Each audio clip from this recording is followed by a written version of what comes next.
about a 20-to-1 click-through ratio. You care about the Power 5 content, therefore that's why we go down these roads. So here we go. Biggest question in all the Power 5 conferences. This is the beginning of this list. It's certainly not going to be a conclusive list. Let's start in the ACC. And you can answer these right along with me. And is there anyone? You see him? You see him over there? Yeah, we're looking to the west. I guess camera east. Is that camera east? Stage east or stage west?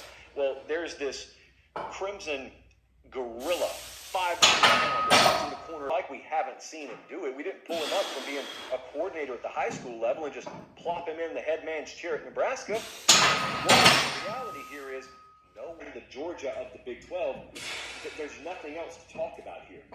With Oklahoma, there's nothing else to talk about. But they've also done it all. When do they turn the ball over too much. They throw the ball to the other team. You saw it happen in the Pac-12 championship game. We sat right at this desk.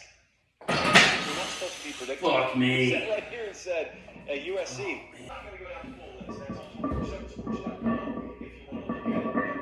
But as we enter crazy season, I think the biggest blind spot is just this, which we want to specialize in here. That is having instant knowledge and familiarity with the language.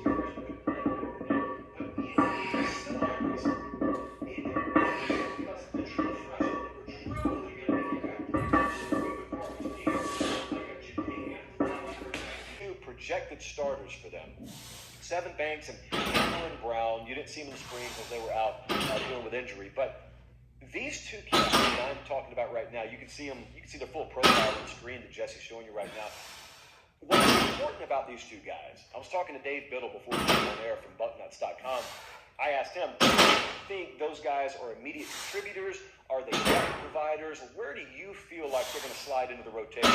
He said, I'd be surprised if they're week one starters, but they'll certainly be in the mix. And what's important is these are two kids at a position that are the highest rated, the highest they have recruited built up. They got to win. They got to win now. Let's go to Oklahoma. Linebacker position. We're talking about defense a whole lot with Oklahoma this year.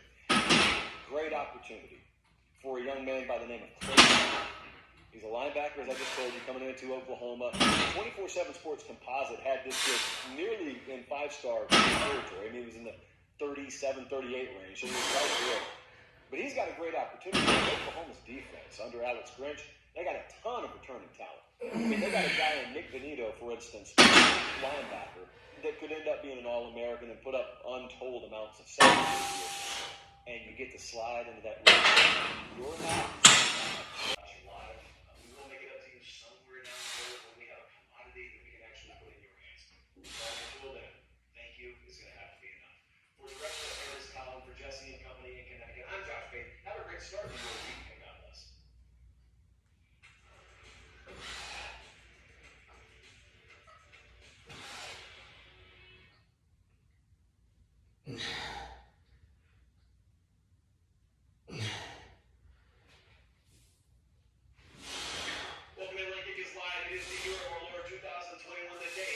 Thursday night. It is May 20th. Jam-packed show. You won't see that again unless you watch the live version. I'm Josh Payne. Happy to have you with us. You'll see that pretty much as long as you watch the show. We got a jam-packed show tonight. Why would we have anything else? We're going to do something that we normally have to wait a little bit later into the summer